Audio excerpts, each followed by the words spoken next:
बात का इंसाफ दो, इंसाफ दो, इंसाफ दो, बात का इंसाफ दो, इंसाफ दो, इंसाफ दो, बात का इंसाफ दो, इंसाफ दो, इंसाफ दो, आवाज दो, आवाज दो, भारत को, भारत को, भारत को,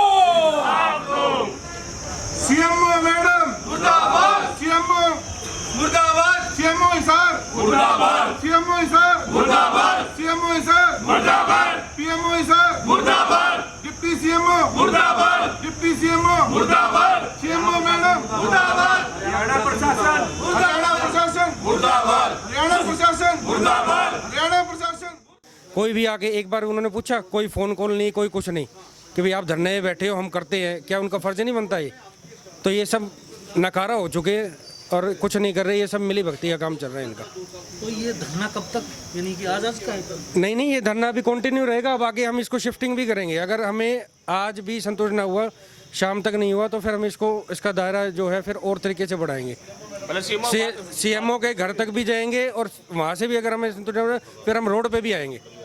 अगर अभी हमें कोई फैसला नहीं मिला तो हम मान हॉस्पिटल, हत्यारे मान के हॉस्पिटल के आगे भी धरना लगा दे सकते हैं। 22 जनवरी भारत की डेथ होया कम से कम भी 4.5 महीने करीब हो चुके हैं और 4.5 महीने में जो हमने शुरू में धरना प्रदर्शन भी किया, उस समय हमने नगोरी गेट के ऊपर धरना दिया हुआ था।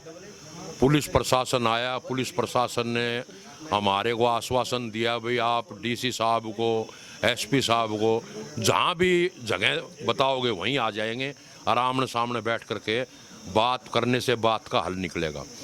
तो हमने सारा सहमति से, जिस तरह से बदुआ जी है, भारत के पिताजी है मोहित बदुआ जी, सारा ने सहमति बना करके जो है यूनिवर्सिटी में, जेजी यूनिवर्सिटी में हमने वहाँ की जगह रखी।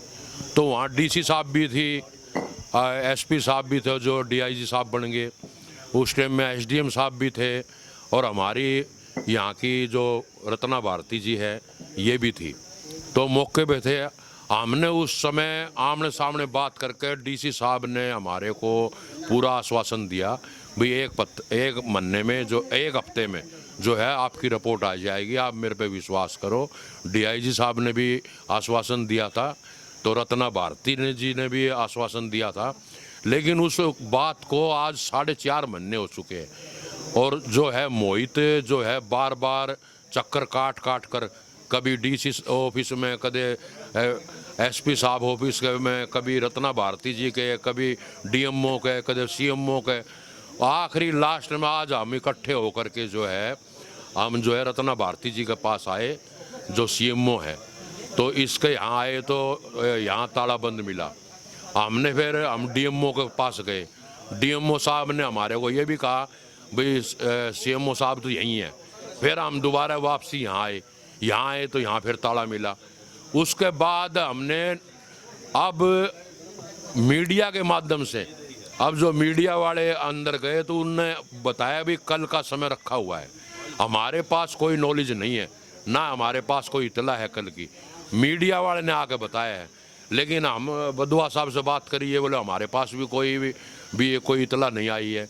तो ये गुमराह कर रहे हैं। तो मैं तो डीसी साहब से अपील करना चाहूँगा, डीसी साहब आप ज़िले की मालिक हो और ऐसा जो है बदुआ साहब के साथ जो अन्याय होया है उसको जो न्याय दिलाने का काम करे, नहीं तो हिसार की जनता फिर दोबारा धरना प्रदर्शन करेगी, सड़कों पे उतरेगी।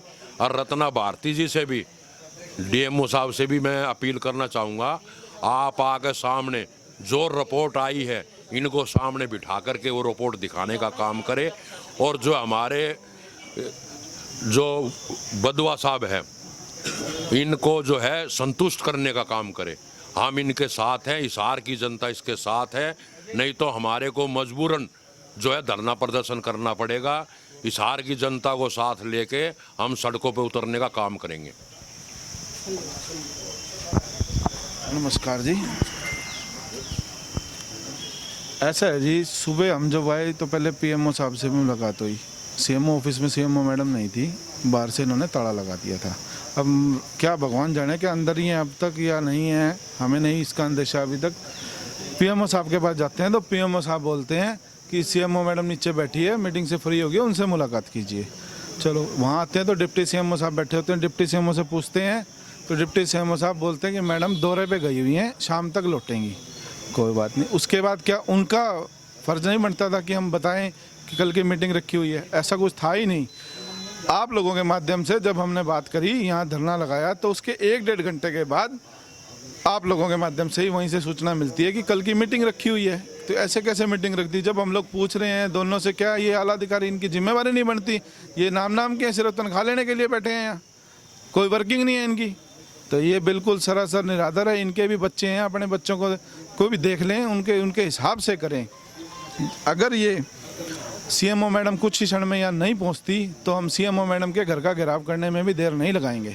चाहे हमें उसके लिए आज, जब तक सीएमओ मैडम यहाँ आके उचित आश्वासन और हमें रिपोर्टें नहीं बताती कि क्या रिपोर्ट आई है, कब क्या बोर्ड में कल मीटिंग रखनी है, हम 5 जो अधिकारी मीटिंग में हम जो 5 पदाधिकारी जो हम मीटिंग में बैठते हैं, हमारे तो कोई रिपोर्ट नहीं है, ना ही पार्थ के फादर को रिपोर्ट है। हम पार्थ को न्याय दिलाने के लिए पीछे नहीं हटेंगे। सीएमओ मैडम यहाँ आए, नहीं आएगी तो उसके घर का आज घेराव करेंगे हम, जब तक उठेंगे नहीं यहाँ से। तो ये तो सबसे पहले समझ नहीं आती बात की, हरियाणा का मुख्यमंत्री श्री मनोहर लाल जी खट्टर, जब हम लोग सिविल हॉस्पिटल के बाहर ही धरने पर बैठे थे, जोगीराम सिंह जी विधायक हैं जो बरवाला के, वो मौके पे आए, उन्होंने अपने फ़ोन से हमारी सीएम से बात करवाई, मोहित की, बच्चे फादर की। उन्होंने सिर्फ 15-20 मिनट का नाम कहा था कि 15-20 मिनट के अंदर हम सब कुछ कर देंगे, आपके सामने रिजल्ट आ जाएगा। ना तो जोगीराम सिंह जी दोबारा आए वहाँ पे, ना वो सीएम का फ़ोन आया दोबारा, ना कोई बात हुई। 4.5 महीने इस बात को बीत गए। अभी जो कि मीडिया, जो लोकतंत्र का चौथा स्तंभ है, मैं तो पहला स्तंभ मानता हूँ, क्यों हम जनप्रतिनिधि भी हैं, हमारी आवाज़ नहीं सुनी जाती तो आपके थ्रू बड़ी जल्दी सुनी जाती है। आपको बता रहा हूँ, अभी मेरे को रिपोर्ट मिली है, जो रिपोर्ट इन्होंने करनी थी, ओपिनियन रिपोर्ट देनी थी पुलिस प्रशासन को, उसके लिए कल का टाइम निर्धारित था, आने वाला कल 17 तारीख को। अभी मुझे पता लगा है वो ओपिनियन रिपोर्ट आपके दबाव, मीडिया के दबाव की वजह से उन्होंने आज ही दे दी है। मुझे भी कहा गया कि आप आ जाओ ऊपर लेने के लिए। मैं इनको छोड़ के कैसे ऊपर अकेले चला जाऊँगा लेने के लिए? यानी कि आम जन की कोई सुनवाई नहीं है। जब तक आप लोगों का प्रेशर नहीं पड़ता तो सरकार गूंगी बहरी है, सोई पड़ी है।